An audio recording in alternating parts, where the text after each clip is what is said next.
زندگی کا ہر لمحہ نہایت قیمتی ہے، جس کا اندازہ قیامت کے روز ہوگا۔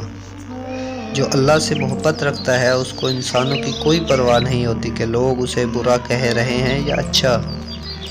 اس بندے میں کوئی اچھائی نہیں جس کو تعلیم حاصل کرنے کا کوئی شوق نہیں۔ بہترین عورت وہ ہے کہ جسے اس کا شوہر دیکھے تو خوش ہو جائے۔ اس عورت سے زیادہ خوبصورت کوئی نہیں جو اپنے رب کو راضی کرنے اور اپنے خاوند کی عزت کے لیے پردہ کرتی ہے۔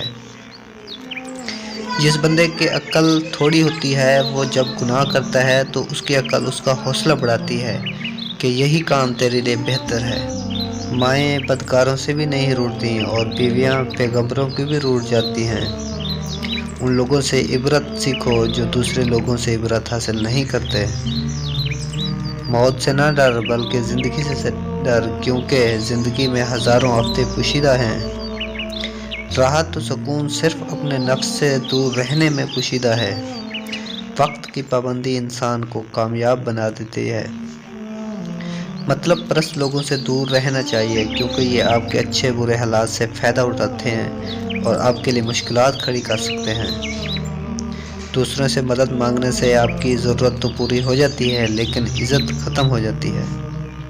رزق دینا اللہ کے ہاتھ میں ہے، اس لیے رزق کے لیے صرف اسی کے سامنے ہاتھ پھیلانا چاہیے۔ جھوٹ سامنے آ ہی جاتا ہے۔ سختی کرنے سے رکے ہوئے کام جلدی مکمل ہو جاتے ہیں۔ دشمن ہر جگہ موجود ہوتے ہیں، اس لیے سوچ سمجھ کر قدم اٹھائیں۔ حاصل وہی کرتا ہے جو کوشش کرتا ہے۔ کسی مسئلے پر بحث کرنے کی بجائے اس کا حل تلاش کریں۔ والدین کی بات مان کر آپ فائدے میں رہتے ہیں۔ دوسروں سے امیدیں لگانے والے نا امید ہی رہتے ہیں۔ زندگی میں ہر شخص کو محنت کرنی پڑتی ہے لیکن جو جوانی میں بھرپور محنت کرتے ہیں انہیں بڑھاپے میں خوار نہیں ہونا پڑتا۔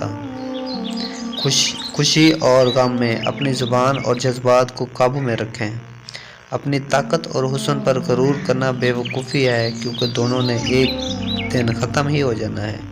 اپنے سکون کے لیے دوسروں کا سکون برباد ہرگز مت کریں۔ جو چیز تکلیف کا باعث بنے اس سے دور رہنا بہتر ہے۔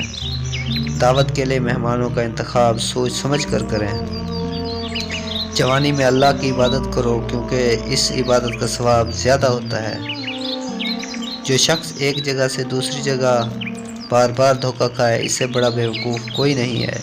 دوسروں کے لیے ہمیشہ اچھا سوچو، آپ کے ساتھ بھی اچھا ہوگا۔ آخرت کے لیے محنت کرو، تمہاری دنیاوی کاموں کے لیے اللہ کافی ہے۔